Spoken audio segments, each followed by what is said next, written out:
Melayu hanya ada 16 juta. Cina lebih kurang 20% daripada 30 juta, hanya ada 6 juta. India lebih kurang 5% daripada 30 juta, 1.5 juta je. Kita dengan kita sendiri tak boleh ke mana-mana, saudara-saudara. Kita hanya boleh kalau setiap daripada masyarakat kita, pimpinan kita faham, kita perlu tumpu untuk bagi sumbangan kita. Yang Melayu, kita sebagai pemimpin. Tak ada orang Cina, orang India nak jadi pemimpin Perdana Menteri. Tak ada, saudara-saudari. Mereka tahu ini negara majoriti Melayu. Pimpinan sudah tentu yang majoriti Melayu yang akan jadi pimpinan. Cuma dia minta satu je. Boleh tak? Boleh tak? Kalau pilih yang Melayu tu, janganlah pilih macam Ahmad Maslan. Cerdik sangat. Pilihlah yang yalah cerdik lah, tapi janganlah cerdik sampai macam Ahmad Maslan. Pilihlah Melayu yang cerdik, yang boleh buat kerja, yang berlaku adil. Sama juga dengan masyarakat Cina. Orang Melayu tahu bahawa kekuatan masyarakat Cina dalam ekonomi kita ni memang diakui, sumbangannya besar. Kita tak minta kata ambil semua yang Cina ada ni bagi kat Melayu. Sebab saya tahu ambil harta orang yang bukan hak kita bagi kat orang lain tak berkat, saudara-saudari, tak kaya.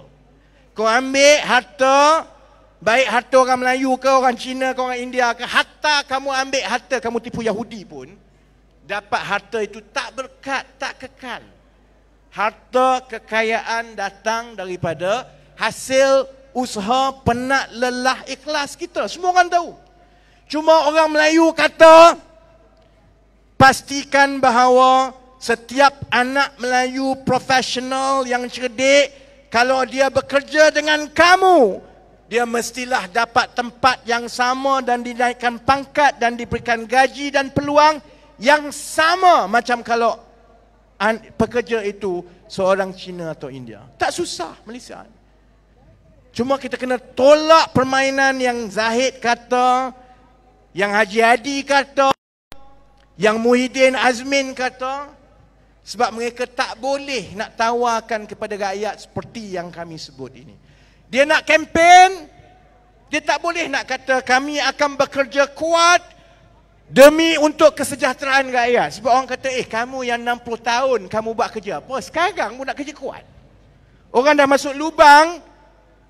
Geng-geng kamu ni duk beratur nak kena dakwa ni sebab segala kes-kes yang kamu dah buat. Baru sekarang kamu nak berlakon, nak jadi insaf, nak kerja kuat. Rakyat dah teruk dah. Kalau yang PAS, dia tak boleh nak kata kepada rakyat seperti ini, kami akan cari jalan penyelesaian dengan meletakkan kepakaran dan ahlinya untuk menyelesaikan masalah ini. Sebab orang kata apa? Kamu dah dapat peluang dekat Kelantan 30 tahun. Masalah air pun kamu tak boleh selesaikan. Wang dah bagi berapa? Peruntukan dah bagi berapa? Tiap-tiap tahun, tiap-tiap kali datang banjir ke, datang masalah yang sama. Pimpinan bertukar ganti. Kereta bertukar ganti. Daripada kereta dulu jadi kereta besar, Mercedes tak Mercedes, habis keluar semua. Paip tak ganti-ganti sampai sekarang. Masalah tak ganti-ganti sampai sekarang. Kalau tidak kerana bantuan kerajaan persekutuan tiap-tiap tahun, kerajaan Kelantan tak boleh nak berfungsi, saudara-saudari. Jadi rakyat kata, kamu kata kamu nak letak orang yang ahli, tapi yang kami tengok ni kebanyakannya orang yang bukan ahlinya. Saya hormat Tuan Ibrahim Tuan Man, tapi suruh dia jaga krisis cuaca alam sekitar. Dia tak reti, bukan kepakaran dia. Sebab itu 3-4 bulan sebelum banjir, orang dah kata dah, amaran sudah keluar, akan keluar banjir. Bawa ke Parlimen, Izzah tanya, apa persediaan kita ni? Banjir nak jadi ni. Dia kata apa? Malaysia tidak dipengaruhi dan terkesan dengan krisis perubahan cuaca. 3 bulan je, tak payah lama. 3 bulan, tenggelam, habis semua sekali. Saya tak ada masalah dengan PAS. Saya ada masalah kalau Kamu guna agama, kamu guna bangsa supaya kamu dapat jawatan, kemudian kamu tak buat kerja itu yang mendatangkan kebaikan kepada rakyat. Yang itu saya ada masalah. Sebab itu saudara-saudari, lepas ini saya berceramah tiap-tiap hari ni. Daripada malam ini sampai ke hari mengundi. Kalau 5 minggu lah saya bercakap. Malam ini pembukaan, sebab yang dengar ini bukan saja di sini. Yang dengar ini ramai rakyat Malaysia di luar saja.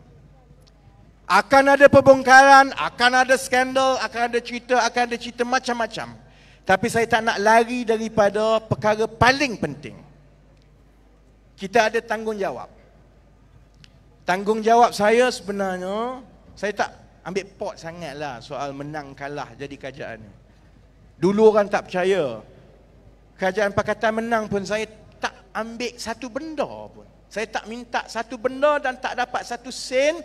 Saya dengan gembiranya beritahu, kamu dah ada menteri semua, silakan, rakyat memerhati. Saya nak balik sebagai rakyat biasa. Sampai hari ini saya hidup sebagai rakyat biasa, bawa kereta lama, bawa sendiri, tak ada masalah. Sebab saya tak ambil pot sangat menang kalah ni. Saya bimbang, kalau saya, orang macam saya, ada wang sedikit, ada hidup yang baik sedikit, isteri seorang saja, anak seorang saja, kucing seekor, tak ada masalah. Sekarang ada burung seekor, tengah sesat dekat pejabat saya. Saya tak tahu, pilihan raya ada burung seekor, burung merpati, sesat seekor. Saya tak ada masalah sekali. Tapi kita hidup dalam masyarakat. Dan saya diajar daripada kecil, kalau kita ini Allah bagi kelebihan, maksudnya kamu dapat rezeki lebih sikit, ataupun kamu cerdik sikit, ataupun kamu ada kemahiran bercakap, kamu boleh bantu orang.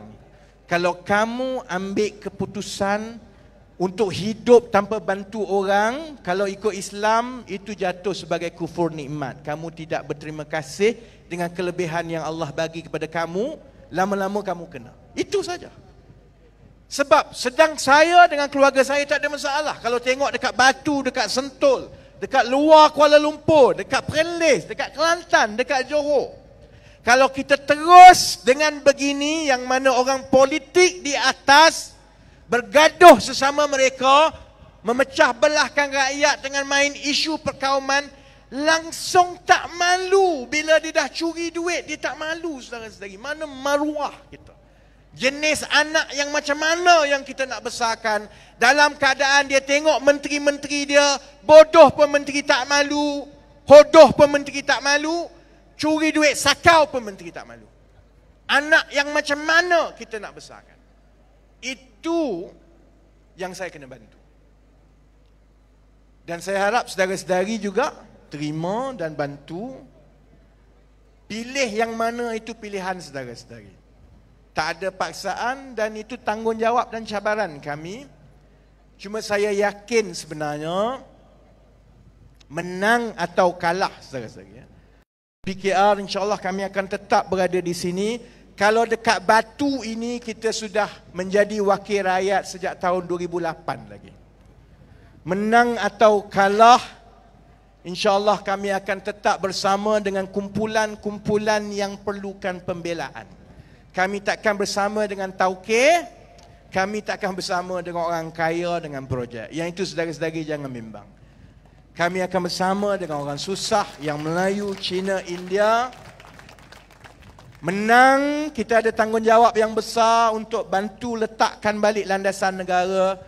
Kalah, kami akan pikul tanggungjawab itu untuk kami kejar menteri-menteri dan kerajaan yang cuba curi duit dan menyusahkan rakyat. Itu janji kami. Saya minta sebagai ucapan pertama yang mulakan kempen kali ini, saya minta supaya rakyat Malaysia kita sama-sama jadi cerdik. Supaya kita pilih calon-calon yang terbaik. Kita pilih calon-calon yang paling ikhlas. Kita pilih calon-calon yang berkelayakan.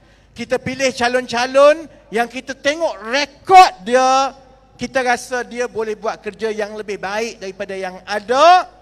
Dengan kumpulan manusia seperti ini, tanpa bergantung kepada tokoh-tokoh yang besar, yang hebat, yang dia rasa segala-galanya. Saya yakin rakyat Malaysia semua ini, kita boleh tukar keadaan dan bantu masing-masing untuk jadi lebih baik. Boleh? Kalau saya tiap-tiap malam macam ini untuk 5 minggu, minggu ketiga saya sudah hilang suara. Jadi sekarang 11.56. Selalunya saya habis betul-betul tepat pukul 12. Ini sebab malam pertama saya curi 3 minit, kita habis kat sini. Saya doakan saudara-saudari yang hadir malam ini. Pertama, kita doakan kita dihindarkan daripada musibah banjir. Kita mungkin seronok rasa ya dekat Pilihan Raya keluar dengan ceramah semua ni. Banjir boleh tiba bila-bila masa. Kalau yang dekat Kuala Lumpur mungkin duduk dekat apartmen tinggi mungkin tidak ada masalah. Saya duduk Bukit Antarabangsa, ada masalah baru. Orang lain kalau hujan dia takut banjir. Saya duduk atas bukit. Kalau hujan saya takut tanah runtuh, mampus aku tenggelam. Tapi yang dekat luar, yang di luar Kuala Lumpur, kalau banjir sudah mula boleh buat persiapan. Ada benda-benda mudah yang kita boleh buat. Contohnya, saya beritahu contohnya, selalunya orang kita sebab dia datang tiba-tiba, kita tak tip dulu cermin-cermin ke. Kalau yang duduk atas rumah atas tanah tu kita tak tip. Bila air tu masuk, air keruh masuk, habis kotor semua. Kita tidak ada budaya contohnya akan beg pasir di luar. Di negara-negara lain, bila dia bersedia untuk banjir, dia memang ada simpanan beg pasir. Dia dah susun beg pasir dia di luar tu supaya naik tinggi. Walaupun dia tak boleh sekat semua air, kalau air itu tak deras, air yang masuk sikit-sikit itu lebih jernih daripada air yang ada kat luar, menyebabkan dia kalau ada pun naik air dekat rumah, dia tak. Jadi saya cadangkan, selain daripada dengar ceramah politik ni musim pilihan raya, ambil masa tengok YouTube juga macam mana untuk bersedia untuk banjir. Negara-negara lain semua buat pakcik. Semua belajar daripada YouTube macam ni kan. Jadi tengok YouTube, bersedia untuk banjir, kita sama-sama jalankan tanggungjawab kita. Jadi saya nak tutup begini, kita perlu semangat baru ni. Negara teruk, macam-macam orang sedih, keadaan teruk, kita perlu semangat baru yang kita yakin kita boleh buat.